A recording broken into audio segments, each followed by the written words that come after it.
Il y a des jours avec, il y a des jours sans. Les jours avec, on est déjà avec. Mais les jours sans, il faut faire avec le AM 1410.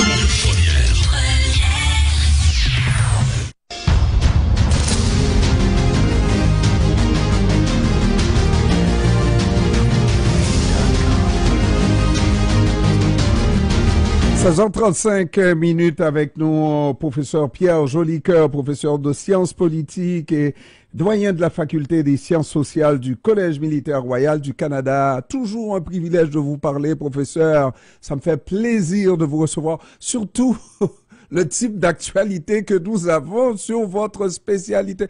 C'est terrible, professeur. Bonjour, professeur. Oui, bonjour. Mais je tenais à vous dire que c'est terrible les nouvelles qu'on reçoit. Je ne sais pas si vous en avez ces dernières nouvelles sur l'Ukraine, les déclarations de Donald Trump. C'est honteux tout simplement par rapport à l'Ukraine. Ça ne se fait pas même à son pire ennemi, professeur. Il dit le président Volodymyr Zelensky est un dictateur qui n'est pas élu et tout ça et tout ça. Et donc il commence les négociations dans le dos de l'Ukraine. Ça me renverse, professeur. Je pense que vous n'êtes pas le seul. Je pense que la communauté internationale dans son entièreté et surtout dans le monde occidental, les gens sont abasourdis par les propos du président américain qui, comme vous l'avez mentionné, avec plusieurs déclarations mensongères et fausses, affirme tout simplement que le président ukrainien, Volodymyr Zelensky, est un dictateur et, enfin, dans vos remarques liminaires, vous avez dit qu'il accuse même de ne même pas avoir été élu. Alors là, c'est encore plus grossier, c'est-à-dire que c'est bel et bien un chef d'État qui a été élu, il a subi un processus électoral démocratique, il a été choisi volontairement par la population ukrainienne. Il est vrai qu'à cause du conflit, son mandat, normalement, aurait dû prendre un terme l'an dernier. Et en raison du conflit, il a suspendu les élections. En fait, c'est pas tant qu'il a suspendu les élections qu'il a appliqué la loi martiale. La loi martiale qui a lieu depuis le déclenchement du conflit, depuis février 2022. Et dans ce contexte, il n'est pas possible de tenir des élections en Ukraine. Donc, il applique, évidemment, c'est la conséquence de l'application de la loi martiale. Mais dans le contexte, il faut bien voir que de nombreux analystes, n'importe qui vous dira que les conditions pour tenir une élection ne sont pas réunies. Si Volodymyr Zelensky avait décidé de tenir malgré tout des élections l'an dernier pour renouveler son mandat, si les gens en veulent toujours en Ukraine, il aurait été critiqué s'il avait bien tenu sûr.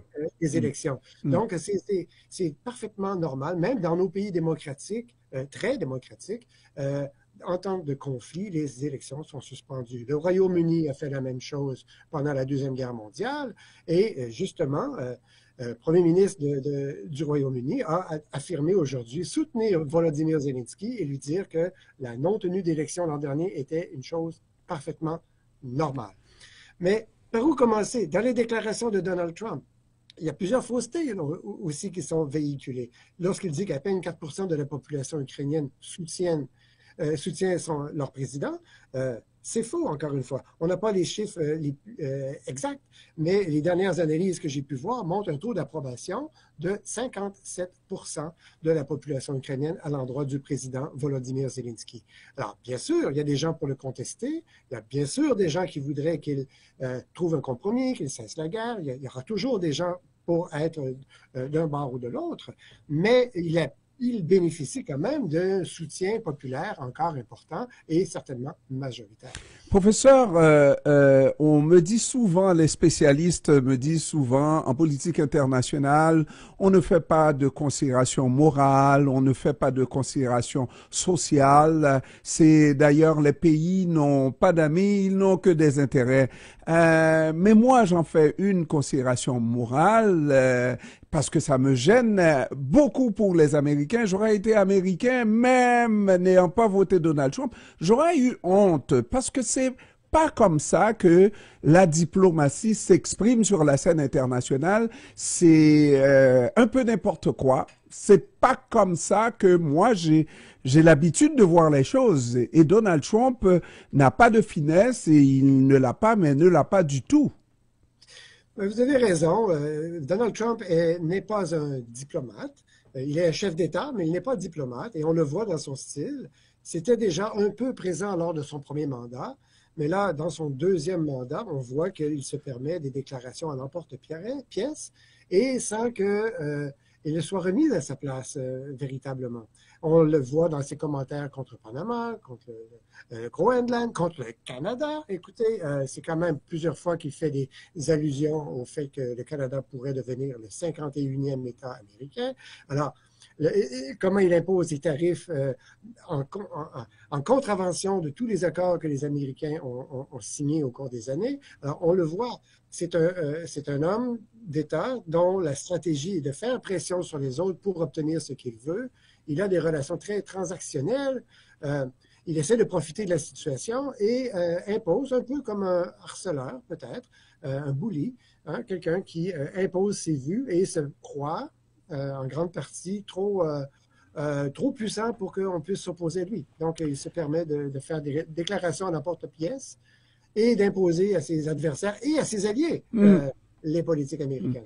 Donc, ce n'est pas du tout un diplomate. Vous avez raison. Et effectivement, alors, mais il a commencé ce mandat en nous surprenant tous parce qu'on savait qu'il allait dans cette direction-là entre l'Ukraine et la Russie, qu'il allait prendre parti pour Vladimir Poutine. Ça, on le savait déjà, c'était écrit dans le ciel.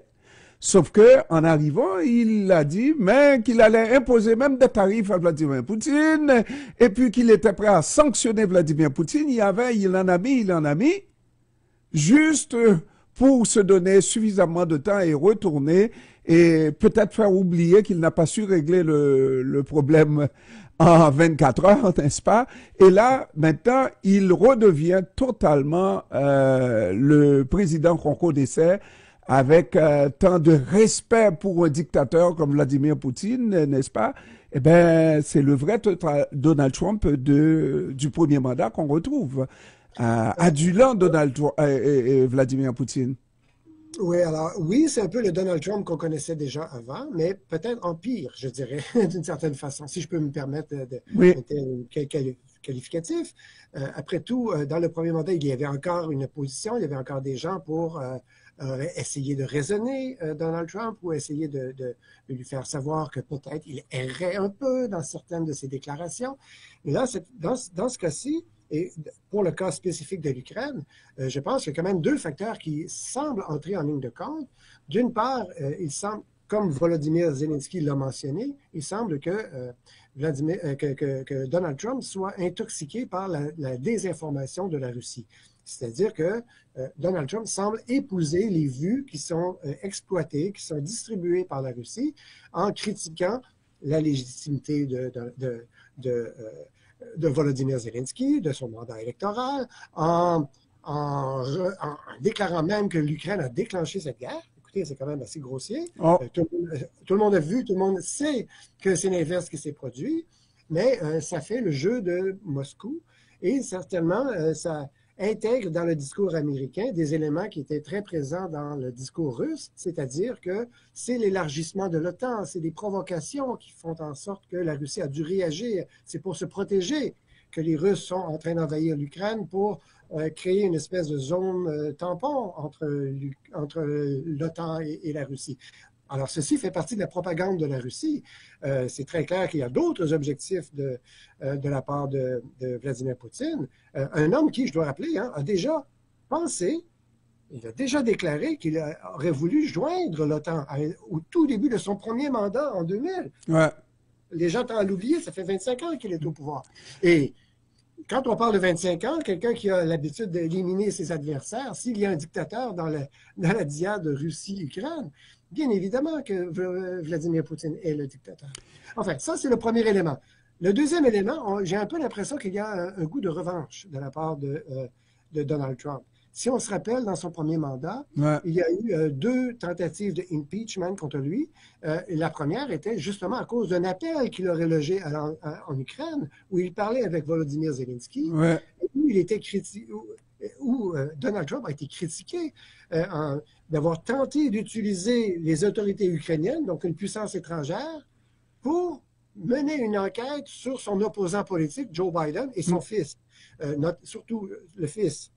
Et c'était une volonté de Donald Trump de politiser la diplomatie ou la politique étrangère, ou enfin un État étranger, d'interférer dans les élections américaines. Alors lui-même qui était critiqué pour avoir été peut-être mal élu ou avoir été le produit des manipulations de la Russie lors de sa première élection, lui-même demandait une interférence dans le système électoral américain. Donc, c'était assez grossier, encore une fois, et c'est la raison pour laquelle les démocrates avaient tenté de le déloger. Et on constate maintenant que Donald Trump, tout à fait revanchard, on le voit à différents égards, semble vouloir, encore une fois, se venger de l'Ukraine de ne pas avoir collaboré lors de son premier mandat. Vous l'avez dit, professeur, il se fout littéralement de ses partenaires et de ses alliés, les alliés européens. Depuis la Seconde Guerre mondiale, c'est une alliance qui est menée par les États-Unis en particulier. Et maintenant, là, du coup, d'un seul coup, Donald Trump décide de passer l'éponge, alors que les pays qui sont véritablement concernés par cette guerre, c'est les pays européens, n'est-ce pas? Comment faire maintenant? C'est peut-être là où on applique en politique money talks. C'est peut-être parce que c'est Donald Trump, sans doute parce que c'est les États-Unis qui ont dépensé le plus fort du butin pour permettre aux Ukrainiens de se défendre, que Donald Trump peut s'accaparer de tout ça et peut-être même des terres fertiles de l'Ukraine. C'est beaucoup de choses, là.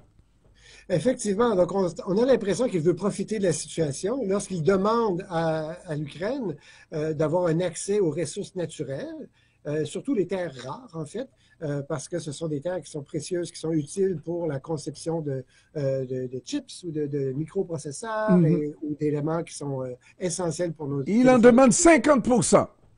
Oui, il veut 50% des ressources et des profits et pour une cession des droits à vie, pour l'éternité sur les ressources de ce pays. Écoutez, c'est profiter de quelqu'un, d'un homme malade qui est en train de mourir et de vouloir prendre ses biens et son héritage. C'est quand même, c'est un peu grossier dans les circonstances. Et en plus, ce qu'on entend aussi, c'est qu'il base ses analyses sur des chiffres qui sont totalement hors de proportion, mais aussi qui ne reflètent pas du tout la réalité. Et même, et là je corrige un élément que vous avez mentionné, les États-Unis ne sont pas les premiers soutiens à l'Ukraine. Oui, d'un point de vue militaire, davantage d'armes sont venues des États-Unis que d'ailleurs, mais l'Union européenne, collectivement, ont contribué davantage que les États-Unis. Si on combine l'aide militaire avec l'aide économique, le soutien de toutes sortes, moi, les chiffres que j'ai, c'est pour l'Europe, c'est 138 milliards de dollars depuis le déclenchement du conflit au cours des 3 dernières années, tandis que les États-Unis, 120 milliards. C'est quand même un morceau important. Oui. Il faut nier la contribution américaine, mais pas les 350 milliards dont parle Donald Trump.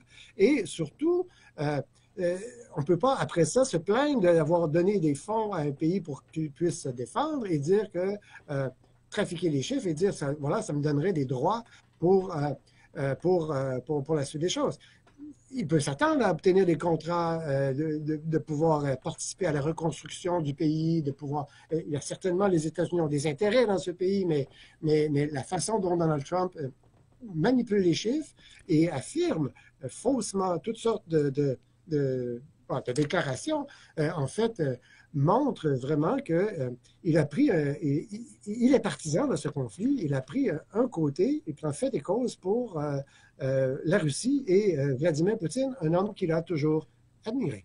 Professeur, pour la fin de cette guerre, parce qu'on travaille pour la fin de cette guerre, supposément, là, il risque d'avoir plusieurs guerres dans la fin de cette guerre, n'est-ce pas?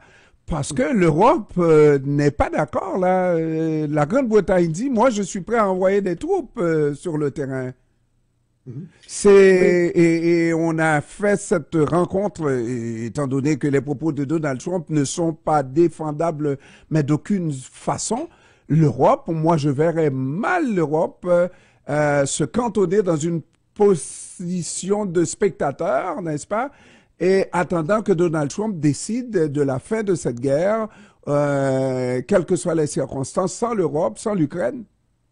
effectivement. Donc, ça va forcer, évidemment, si la position américaine, si effectivement il coupe toute aide à l'Ukraine et qu'il met en œuvre ses projets, Donald Trump, euh, ça n'aura d'autre choix que de forcer les États européens à se prendre en main davantage et de s'investir davantage dans la défense du continent.